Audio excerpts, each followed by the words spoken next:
सत्याचा आवाज तुमच्यासाठी खास या ब्रीद वाक्यासह आपल्या सभोवतालच्या चालू साहित्यिक घडामोडीचा आढावा घेऊन मी दिव्या मेस्त्री आपल्या साहित्य गजर या कार्यक्रमात आपले सहर्ष स्वागत करीत आहे। चला तर मग बघूया ठराविक महत्त्वाच्या साहित्यिक घडामोडी। मराठी भाषा संवर्धन पंधरवडा 2026 अंतर्गत शासनातर्फे बोलींचा जागर कार्यक्रमाचे राज्यभर आयोजन। मानवतावादी सांस्कृतिक चळवळ कोल्हापूर तर्फे राष्ट्रीय निबंध लेखन स्पर्धेचे आयोजन। 77व्या प्रजासत्ताक दिनाच्या निमित्ताने 26 जानेवारी रोजी पल्पपचे देशभक्तीपर काव्य संमेलनाचे यशस्वी आयोजन। मराठी भाषा संवर्धन पंधरवडा 2026 अंतर्गत शासनातर्फे बोलींचा जागर कार्यक्रमाचे राज्यभर आयोजन। मराठी भाषा विभाग भाषा संचालनालय महाराष्ट्र राज्यातर्फे मराठी भाषा संवर्धन पंधरवडा 2026 अंतर्गत बोलींचा जागर या कार्यक्रमाचे पूर्ण राज्यभरात प्रत्येक जिल्ह्यात आयोजन करण्यात येत आहे। त्यानुसार नुकतेच गुरुवार 22 जानेवारी 2026 रोजी धुळे येथे कासवानी मराठी प्रगत अध्ययन संस्था धुळे येथे बोली व तज्ञ अभ्यासकांच्या उपस्थितीत आयोजन करण्यात आले होते। त्यात अहिराणी बोली भाषा अभ्यासक म्हणून प्राध्यापक वाना आंधळे तसेच मान्य श्री रमेश बोरसे, तर गुर्जर भाषा अभ्यासक म्हणून प्राध्यापक डॉक्टर सुधाकर चौधरी आणि मान्य श्री विलास पाटील यांच्या मार्गदर्शनाखाली बोली भाषेचे महत्त्व आणि व्याप्ती यावर सविस्तर चर्चा आणि परिसंवादाचे आयोजन करण्यात आले होते।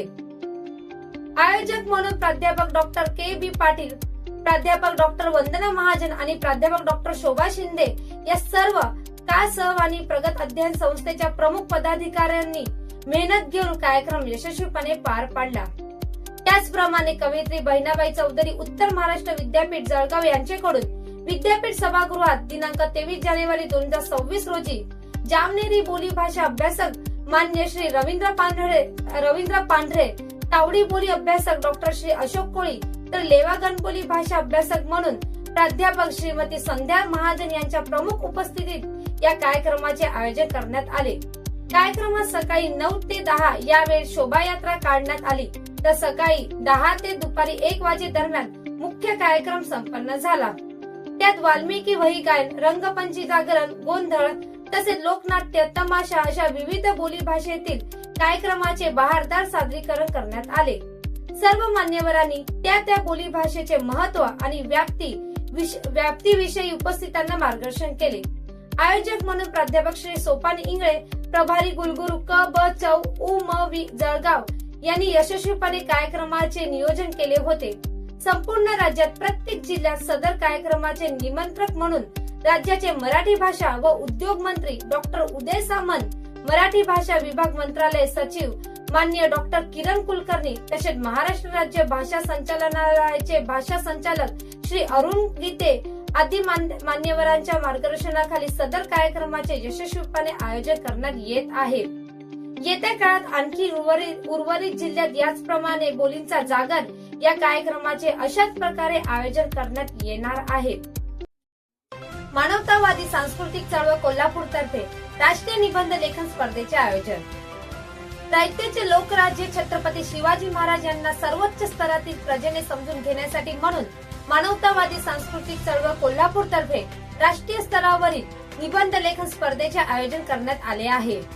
प्रवेश मर्यादित असून प्रथम प्रवेश घेणाऱ्या 500 स्पर्धकांनाच संधी देण्यात येईल असे आयोजकांकडून कळवण्यात आले आहे। तसेच प्रवेश घेण्याची अंतिम तारीख 30 मार्च 2026 असून स्पर्धेसाठी निबंध पाठवण्याची अंतिम तारीख 30 एप्रिल 2026 आहे।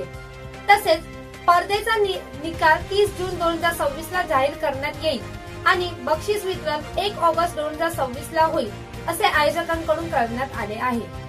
बक्षिसे भरघोस रोख रक्कम आणि पुस्तके अशा स्वरूपातील असून प्रथम क्रमांकाचे बक्षीस ₹1,00,000 असून त्यात 25,000ची रोख रक्कम आणि उर्वरित 75,000 किमतीची पुस्तके, तसेच द्वितीय क्रमांकाचे बक्षीस हे ₹50,000 असून त्यात 10,000 रोख रक्कम आणि उर्वरित 40,000 किमतीची पुस्तके, तसेच उत्तेजनार्थ 2,000 ची 20 पारितोषिके असून त्यात प्रत्येकी ₹2,000 ची पुस्तके देण्यात येणार आहे आणि उर्वरित सर्व सहभागी प्रत्येक स्पर्धकांना ₹1,000 ची पुस्तके देण्यात येणार आहे।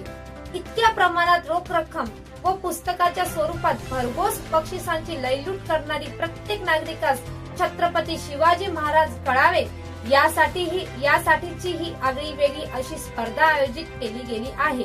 स्पर्धेसाठी नियम व अटी लागू असून सविस्तर माहिती हवी असल्यास 7058479212 या व्हॉट्सअप नंबरवर निबंध स्पर्धेबद्दल सविस्तर माहिती पाठवा असा मेसेज पाठवावा, असे स्पर्धा समन्वय माननीय अंतिमा कोल्हापूरकर व आयोजक मानवतावादी सांस्कृतिक चळवळ 873 क2 C ward Siddhishree plaza Rajaram road Kolhapur यांच्याकडून कळवण्यात आले आहे.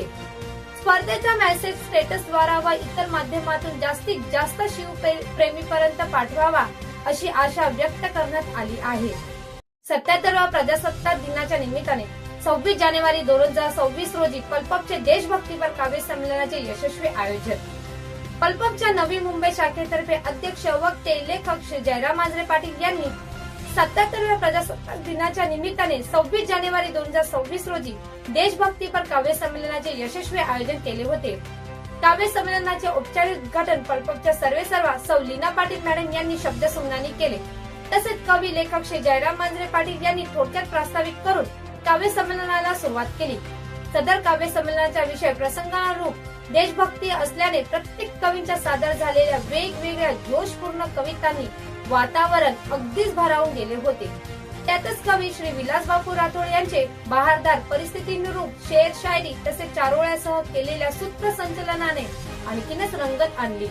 सदर कवी संमेलनात 2 राज्ये आणि 11 जिल्ह्यातील सहभागी सारस्वतांनी सहभागी होत संमेलनाला राष्ट्रीय दर्जा प्राप्त करून दिला. संमेलनाच्या शेवटी पल्पपच्या सर्वेसर्वा सौ लीनाताईंनी बोलताना सांगितले की सध्या नवीन ट्रेंड नुसार का होईना पण महाराष्ट्रात तसेच भारताची परंपरा सर्व भारतीय गृह सोसायट्यांमध्ये प्रजासत्ताक दिन, स्वातंत्र्य दिन, सणोत्सव असे विविध कार्यक्रम सार्वजनिकरित्या आयोजित करून त्या परंपरा जपण्याचे काम करत आहेत. त्यांचा एक वेगळाच आनंद आणि त्याचबरोबरच स्वाभिमान वाटतो. यापुढेही पल्पप असेच बहारदार कार्यक्रमाचे आयोजन करत राहील याची ग्वाही देत त्यांनी स्वतः सर्व उपस्थित सारस्वतांचे कौतुक करून आभार मानले. पल्पप प्रकाशन महाराष्ट्र अध्यक्ष श्री किरण तोडकर सर यांनी सर्वांना मार्गदर्शन केले.